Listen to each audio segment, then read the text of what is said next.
Okay, calculus class, we are moving on to something called implicit differentiation. If you kind of look at the order, you might be wondering why we're jumping around, so to speak. And it's just trying to find the right things to fit into a unit. We kind of generally want, say, 3 to 4 small topics within a unit. And for example, these both have to do with derivatives, but they're definitely different than our derivatives from our last unit. And these involve limits. And so kind of taking two pieces of derivatives and two pieces of limits, and we're going to put them together. And we're going to start with what's called implicit differentiation. So the key here is to focus first on implicit versus explicit. So explicit equations would be like, say, y is equal to x squared plus 1, or y is equal to sine of x minus 3x. Explicit means that y is explicitly solved for. We know what y is equal to.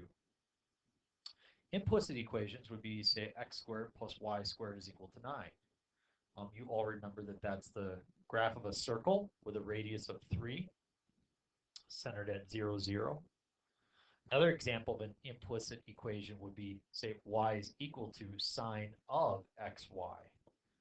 So as you notice, it does say y equals, but y is also hidden somewhere else. So it's not explicitly solved for just y. Y is contained elsewhere.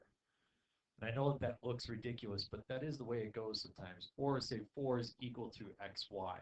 We can explicitly solve for y if we would like to, but as it's written right now, that's implicit. So as you understand the difference between explicit and implicit equations, now let's focus on derivatives. What this means is the derivative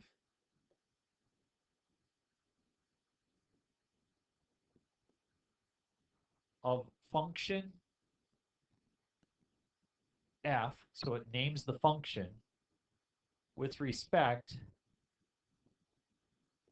to x. So it identifies the variable and the name of the function. We'd also consider this the same as y prime. So sometimes you may have, say, f of x is equal to 3x plus 2, or y is equal to 3x plus 2. So, we use f of x and y interchangeably. You can't use f of x in this situation because x squared plus y squared equals 9 is not a function. So that cannot go into that spot. But, for a line is a function. So that works just fine. This says the derivative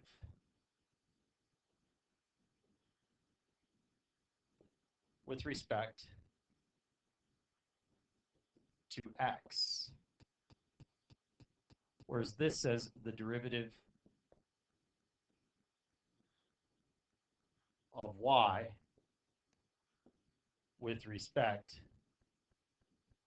to x. That's what the notation means. We shouldn't think it so much like a fraction as much as it's understanding. Now, both of these really mean y prime. It's the middle one that's a little bit interesting. And you might wonder why the different notation. Well, different notation because sometimes you have functions and sometimes you don't. But also, there were different mathematicians, Leibniz, Newton, Lagrange, different mathematicians over time started to use different terminology in calculus, and we do find that both are useful some ways. I primarily focus on f prime of x, but I do want you to know that many college professors prefer this notation. And so do be ready for that if you see that in the future. And it's not much of a transition to move on to that, but we'll show you the very first example. Before I show you the example, find the derivative of the circle, I first must give you just kind of an overview of how we've taken derivatives before. So suppose we have y is equal to 2x plus 1. You said the derivative is y prime is equal to 2, and that was no big deal. Well, I'm going to solve this a different way. If I subtract the 2x over, we would get a negative 2x plus y is equal to 1.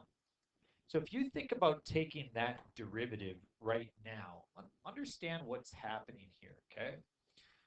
If you were to take that derivative, you would say the derivative of negative 2x is negative 2. What's the derivative of y? You would say, well, I guess we called that thing y prime. And the derivative of 1 was 0. So when you solve by adding 2 to both sides, you got y prime is equal to 2.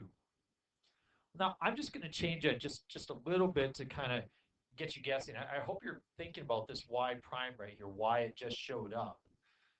Really what we're doing is we're saying, let's change to negative 4x plus 2y is equal to 2. So hopefully everybody agrees that this equation and this equation are the same. And you notice we came up with y prime is equal to 2. Now let's take that derivative as we've marked it out. We said the derivative of negative 4x is negative 4. And then the derivative of 2y, well, it's actually, it's 2, and we again attach a y prime to it, is equal to 0. Okay? And then when you add that 4, you get 2y prime is equal to 4 divided by 2, y prime is equal to 2.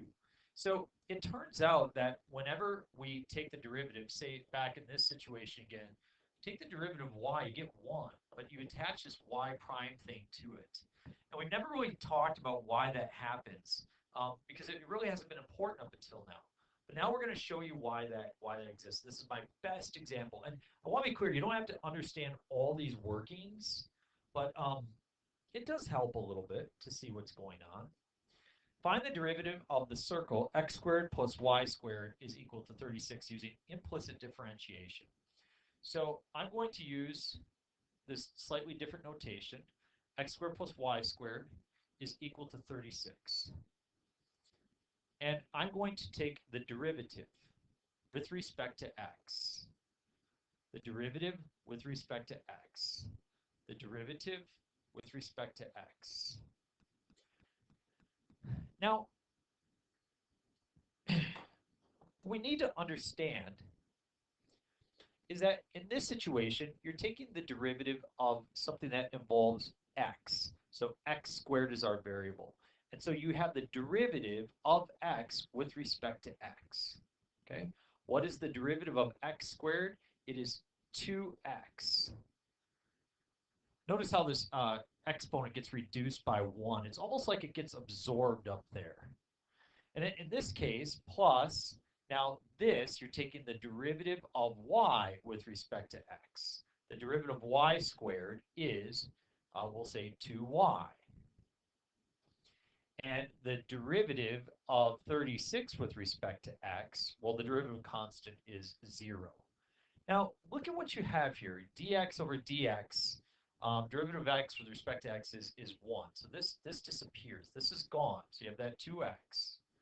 And then what is dy over dx? That's just the same thing as writing this y prime.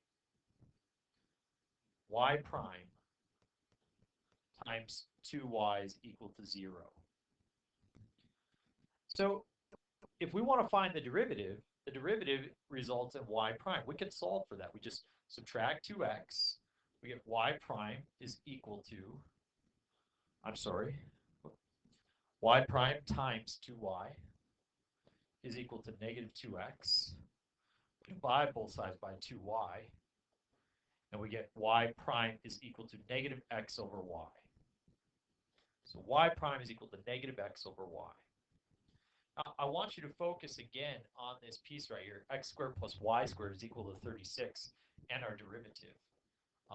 X squared plus y squared is equal to 36, and y prime, as we said, was negative x over y. So understand that this is a circle with a radius of 6, so it passes through 6, 0, 0, 6, negative 6, 0, 0, negative 6. So just understand, if you were to draw a line tangent right here, you would say that the slope is 0. Well, all you need to do is just plug in 0 for x and 6 for y, and you can see that, yes, the slope is 0. Notice that the slope of this tangent line is undefined. Sure enough, if you plug in 6 for x and 0 for y, you get undefined result. So plugging in any coordinate, the x divided by the y and making it negative will give you the slope at those spots. So that's really what we've done. So let's try to actually take some more of these derivatives. We won't do that summary thing. We'll just go right into the examples. We're going to find the derivative with respect to x. So, implicit differentiation. The derivative of 3x squared is 6x. The derivative of 4y is 4y prime. So the deal is whenever you take the derivative of something that involves y, attach a y prime. That's really the essence. If you want to understand why, you have to go rewatch what we just covered. Or come in and see me. Derivative of 4x is 4. So we solve for y prime. We get negative 4y prime is equal to 4 minus 6x. We divide by negative 4. And we get y prime is equal to 3 over 2x minus 1. And so that is y prime. And in this scenario, derivative of y to the third is 3y squared. Attach your y prime. Minus the derivative of 5x is 5. The derivative of 2y is 2y prime. Equals the derivative of 3x is 3, and the derivative of 1 is 0. Now, what's interesting is we have y primes in two spots. We have y primes here and y prime there. So what I do is I gather my y primes, 3y squared times y prime plus 2y prime is equal to 8. And what I do is once I have my y primes gathered, I factor it out. And then I divide. Y prime is equal to 8 divided by 3y squared plus 2. And there I have it.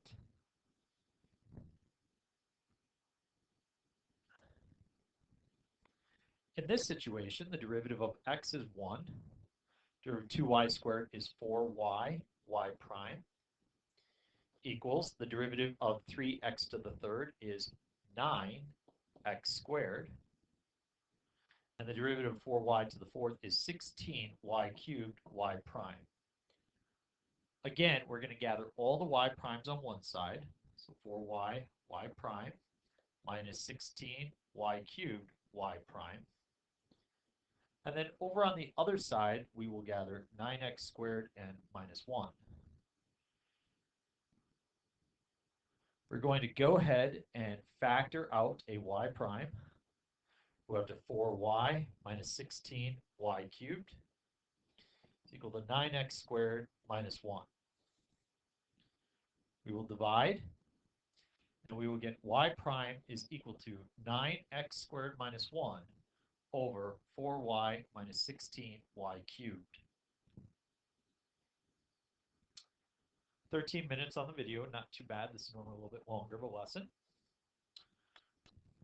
What's different here is it involves the chain rule, or I'm sorry, the product rule. So the product rule says that this is f and this is g. So the derivative of f is 3 times g, which is y, plus 3x times the derivative of y is y prime, or 1y prime. Plus 9 is equal to 10y, y prime. Again, gather 3x y prime minus 10y, y prime is equal to negative 9 minus 3y. Factor out the y prime. I have 3x minus 10y. And divide. Y prime is negative 9 minus 3y divided by 3x minus 10y.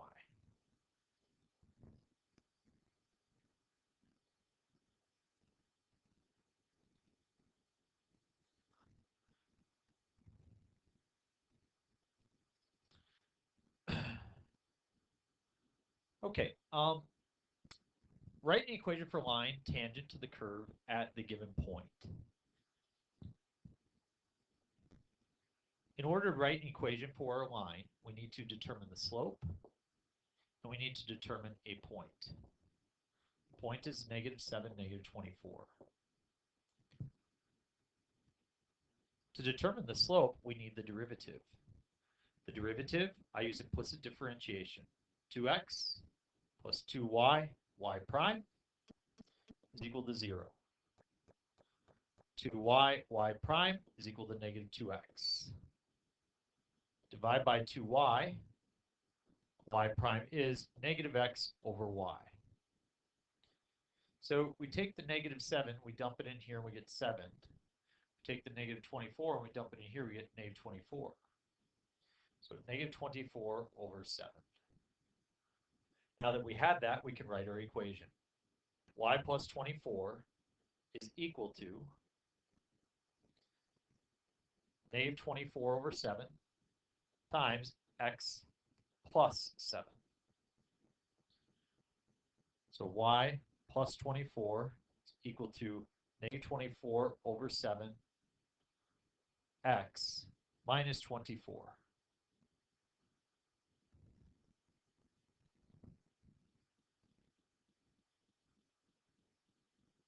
Go ahead and subtract that 24. We get y is equal to negative 24 over 7x minus 48.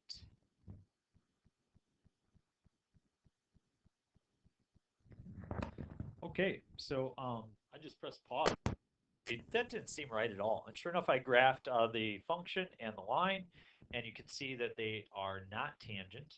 So I was like, what's going on here? And it took me a while to find my mistake.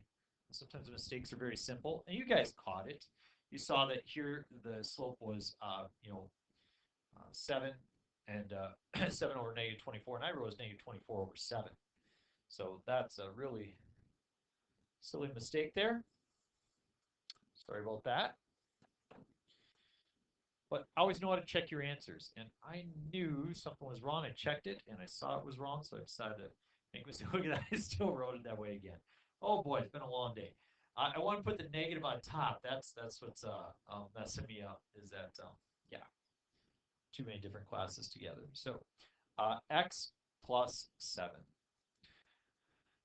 We go ahead and multiply negative 7 over 24x. And then it's minus 49 over 24. If we created common denominators of 24, this would be 576 over 24. So minus 576 over 24. What we get is 7 over 24x. Again, it's negative. It's going to be minus 625 over 24. I bet if I took that graph that I had and I changed that so that I had a negative 7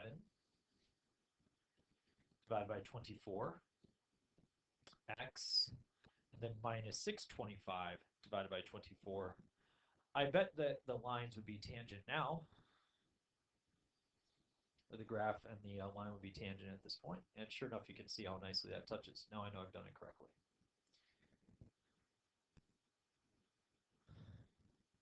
So I want to skip this one. I just want to do one other type of equation. And I want to do this. I want to do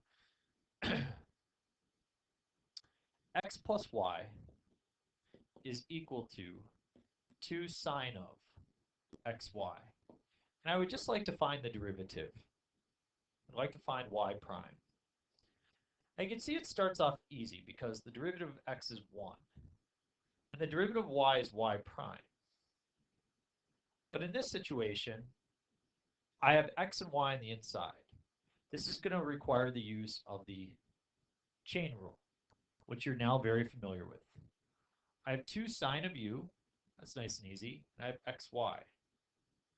The derivative of 2 sine of u is 2 cosine of u. So I'll plug the xy back in there. Everything's good now.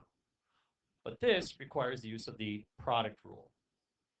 The derivative of x is 1 times y plus x times the derivative of y, which is y prime. So this derivative is actually 2 cosine of xy times y plus xy prime. That is what goes here. If I can use some space here, 1 plus y prime is 2 cosine of xy times y plus xy prime. There's no good way of really solving for this other than distributing this guy all the way through. notice we get 1 plus y prime is equal to of a 2y cosine of xy plus 2xy prime cosine of xy. I'm going to gather my y primes on one side, minus 2xy prime cosine of xy is equal to 2y cosine of xy minus 1. Factor out the y prime, and we get 1 minus 2x cosine of xy is equal to 2y cosine of xy minus 1. And finally, when we divide by 1 minus 2x cosine of xy,